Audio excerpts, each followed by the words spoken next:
This story comes from viewer Movie Woof, Woof like a dog, and it's a little concerning. I'm just going to jump straight into it. It was titled Terrifying Black Mass. We have a newborn baby, and with the temperature being so high as of late, we have been trying our best to keep the bedroom temperature as low as we feasibly can. A few nights ago, it was especially warm. Baby was in bed, wife was asleep, and even our boy had decided to jump into our bed to help intensify the collective body heat. Being the ever considerate father, and with the appeal of getting a peaceful night's sleep, I decided to sleep on the couch. All was good at first. I was just having a dream.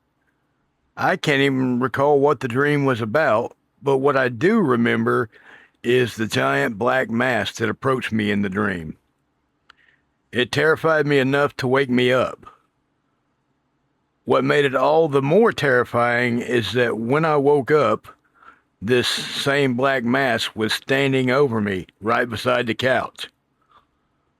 I'm not usually prone to outburst, but I very much let slip a terrified, audible yell.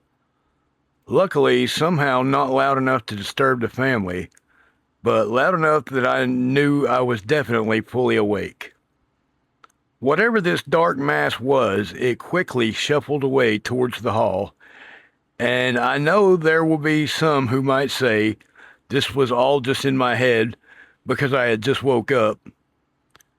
But as it was fleeing down the hallway, it knocked over one of our kids' toys, a tangible clue that I had been very much awake. It vanished. I got up for a little bit, went to the bathroom, and sat up for a bit before drifting off again. While terrified when this mass was beside me, there was an eerie calm when it had gone. No fear, just a brief solemn moment. I don't know what it was. However, when my boy was little, he would talk about this shadow that would try and get him. It was this same shadow that started his sleeping in our bed. It was just one shadow that would try to get him. There were others who were protecting him. There were also footsteps being heard by both me and the wife, along with objects disappearing and turning up again in odd places. And I've been curious if something creepy was going to make a comeback with our new little one. With our boy, it started out with small things. I was putting him to bed one night and had to make a pit stop to the bathroom. As I headed back to his room, he was giggling and chatting with someone. He was only about 2 years old at this time. When I asked him who he was talking to, he would point to the corner and say, them. Never him or her, always them. There would be small toys of his that would vanish. We would search the house high and low with no luck. Then, weeks later, it would just be arbitrarily sitting in the middle of the floor, couch, or bed. If it happens once, that's fine. Twice is a bit weird, but by the third and fourth time, it has become an odd pattern. The wife was the first to hear the footsteps. We live in a bungalow, so it's a small space.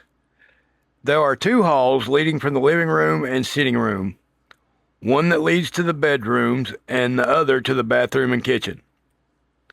The wife was in bed when she heard the footsteps walking towards the bedroom. She thought it was me passing through to bed, but it wasn't me. I never came through. I heard them from in the other hall on a different night. This area is a short 5-foot space, and these were heavy footsteps. I jumped when I heard them. But the dog, who is sadly no longer with us, didn't react, so I thought nothing more of it until it happened again minutes later. It wasn't so much a fear feeling as just a creepy WTF was that kind of thing. And yet again, nothing from the dog. The big one was after we had put the boy and ourselves to bed, He had his own room and we had ours, and he was still around too at this time. We were startled awake by him screaming his head off. The wife rushed through the house to discover him sitting in the middle of the floor screaming. She picks him up and relocates him to our bed, and he quickly goes back to sleep. It's not until morning that we find out he is struggling to stand and walk. After a trip to the hospital, we discover he has an inner ear infection causing his balance to be off and vertigo. So we figured that was the reason for the screaming, the fact he couldn't walk. It's not until we get him back home when we ask him about it again, and not being able to walk wasn't the reason for his crying at all. He says it was the shadows. The shadows were trying to get me. Obviously, this makes us a little concerned, so we pursue it a little more. That's when he clarified there were multiple shadows, but only one of them were after him. The rest were all just standing over him. We assumed protecting him, but a few days later he said he preferred to sleep in our bedroom because the shadows don't go in there. I should specify that both of these bedrooms are identical and straight across the hall from one another. And we stay in a quiet, out-of-the-way area where the same amount of outside light comes into both rooms. I've had a few other paranormal experiences throughout my life before we moved here, but I'll save those stories for another time. So if you want another couple of stories not as creepy, I'm happy to share. Sorry for the long story. No, thanks. Never apologize for a long story. The more detail, the better. I love it. Anyway, thank you, Movie Wolf. Great story. We will be sending our prayers and positive vibes your way. That definitely sounds like a dark entity. Not something I really want to be hanging around in my living room. So yeah, we will be sending our prayers and positive vibes your way. Thank you again for your story. Keep sending me those stories and suggestions, guys. And keep Appalachia haunted, y'all.